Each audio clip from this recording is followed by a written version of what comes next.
how's the trip? Unexpected. I think that's the new name for the trip, the unexpected.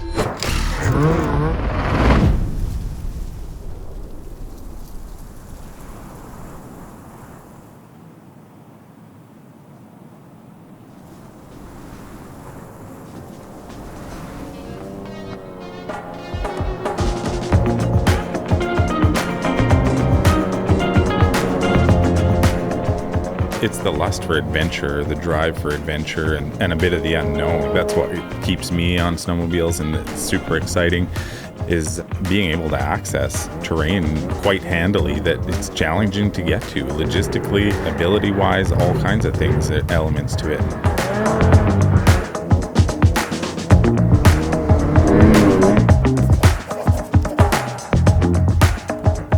Jared is precise, calculated, and reliable. And then there's Dennis. He's hilarious, ridiculous, and stubborn. How would I describe myself? If I had to use one word, it would just be driven. My whole life seems to be a goal-oriented thing, no matter what I'm working on.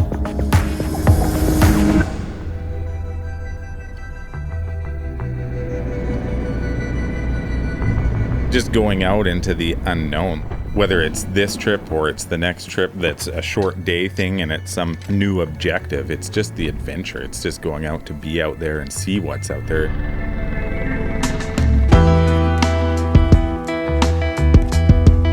I think for me, preparing is everything. It's all in the work that's done before it, and so obviously for months prior where I'm thinking and looking and scoping out the route and looking at the crux sections, which are going to have challenges, and then what sort of element of difficulty are we going to have inside of that, and then being able to sort of mentally separate them all into just step-by-step little problems and solving them one at a time is what gets you through these big trips or these sections that are more difficult. Didn't I see an exit out this way?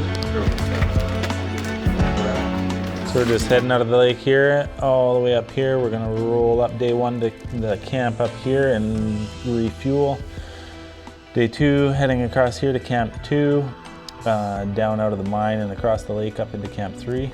And then here's decision point whether we can get out this way and into Blue River, or we bail back out and go that way to the truck. It's the draw of adventure. Like, why does anybody climb a mountain? At the end of it, it's everything from a physical experience to the meditative experience to the feeling of just being so small and insignificant in such a beautiful place that really a handful of people maybe get to experience in their life.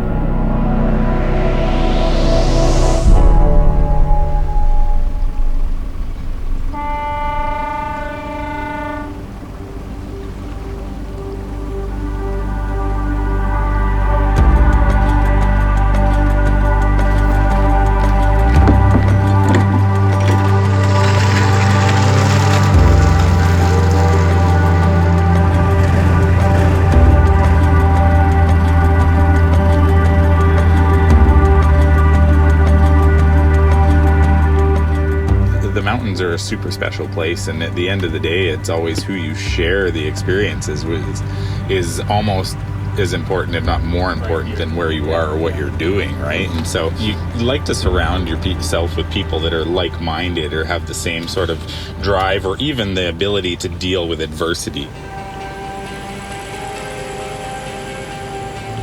Yeah, buddy.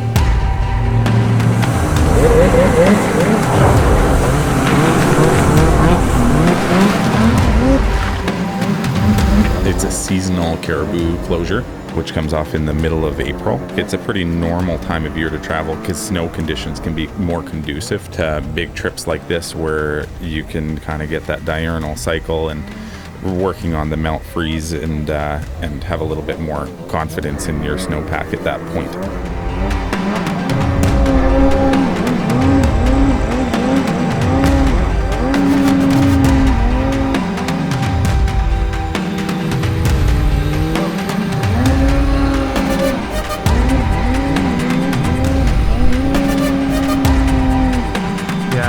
might try and get him walking.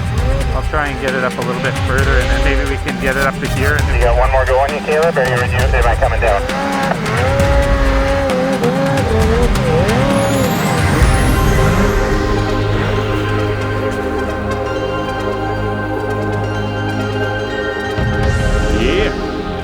We're day one here, getting along a little bit in the day. So this is our entrance into our riding area that we're gonna do. And the log block was a little bit steeper than anticipated, so we're having a little bit of drama here. We still got one guy down at the bottom, and he's just sort of regathering himself. So we're gonna hopefully get him most of the way up, and even if we have to haul gear, then we'll go from there.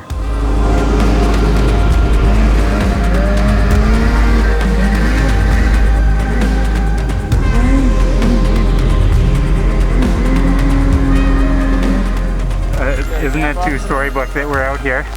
Everybody's always looking for the struggle in the day, and I think we just found it. We just did a big hill climb, walked up and down it a few times, packing gear, and now we got a thunderstorm, which was like very, very close and quite soggy. Here we are, camping 101. It's raining. There's lightning and thunder.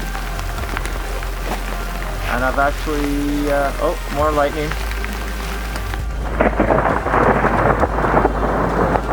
On you though.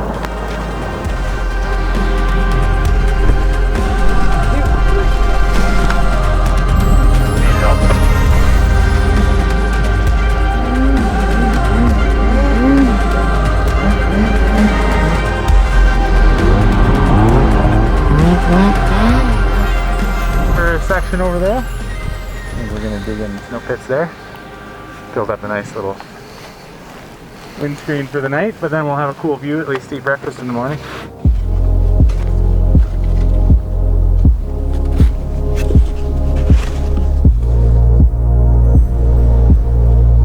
So to be able to go out there and get the full experience of the winter camping in the elements and the sunrises and sunsets, and then being able to explore a little bit more, maybe even inside of that as you're going through the days, makes the snowmobile such a cool tool to do it with.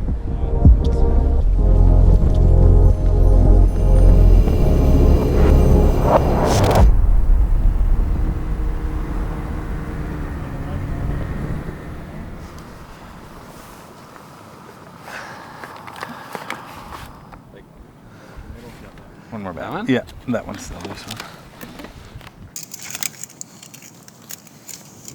Oh, recoil's not working. And the shot is not charged because it's 6 in the morning. So we're gonna try pull with the rope on the clutch.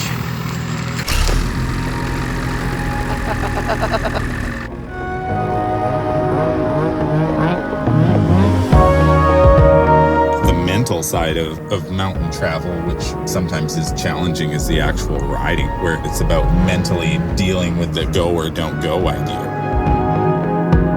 The biggest problems that I was anticipating, that big, deep, persistent weak layer in the snowpack, which had been haunting us all year long, right? Like it was even a funny year to try and pull it off.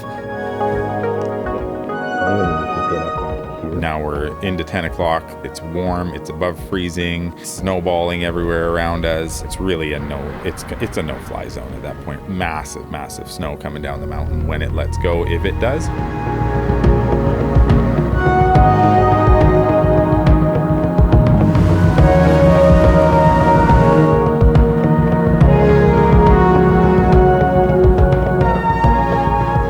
A piston, so I was running on one cylinder, but I was lucky enough that I still actually could make a little bit of power out of it and was able to ride it out back on one cylinder. I was pretty amazed that it made it there. For sure, like we're in the middle of Camp 1 and Camp 2.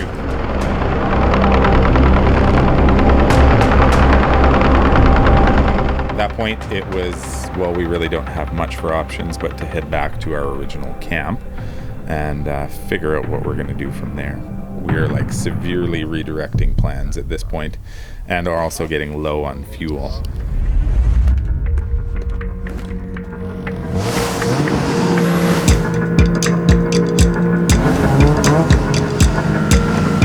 Getting in to these like absolutely stunning landscapes and just stopping and taking a minute to look around and appreciate where you are and what you get to experience.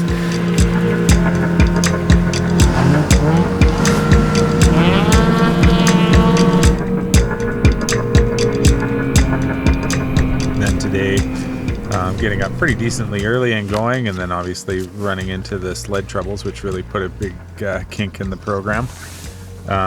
So now we're kind of getting down to the wire on some fuel, and it's time to get that sort of sorted out. Otherwise, we have other big problems. If I was to say be asked if this trip was exactly going the way I thought it would, I'd say absolutely not. But that's part of it, is learning how to sort of roll with the punches and make new plans. And I mean, I'm still out here with my friends and we're having a great time, and it's woo! It's yeah, pretty unreal landscape.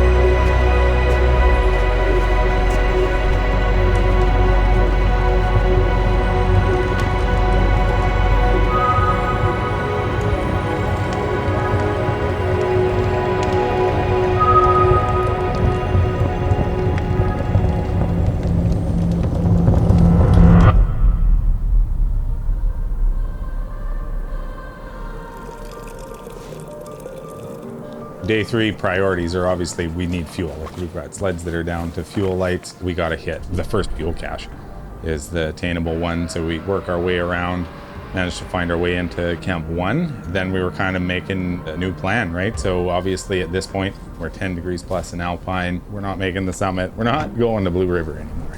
We know that for a fact. So now it's time to start figuring out how we're getting home.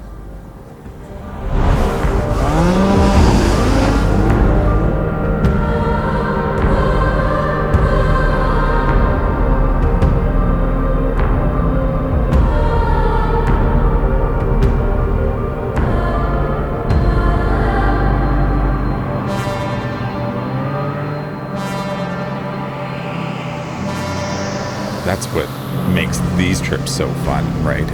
It's everything from the nitty-gritty, working hard to achieve a goal, to just being able to sit back and maybe drink a cup of coffee and take it all in.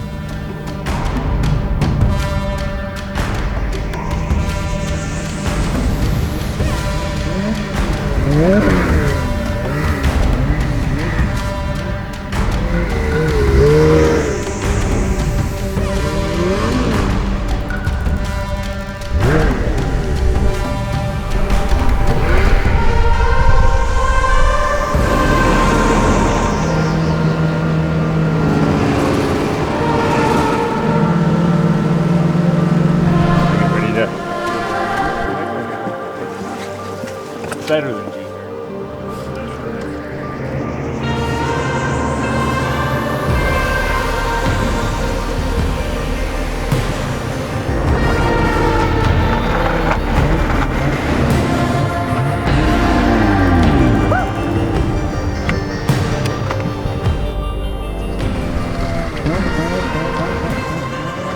That's the thing with the mountains, is it's the thing with adventure. It's not even the mountains, it's just adventure. Being okay with rolling with the punches is the key to success. That's what makes it fun. Of course, I'm disappointed that I didn't make it to Blue River, 100%. But that doesn't mean I'm not gonna try again. That's what keeps you going back, is the wanderlust a little bit, you know? Like, you just wanna know.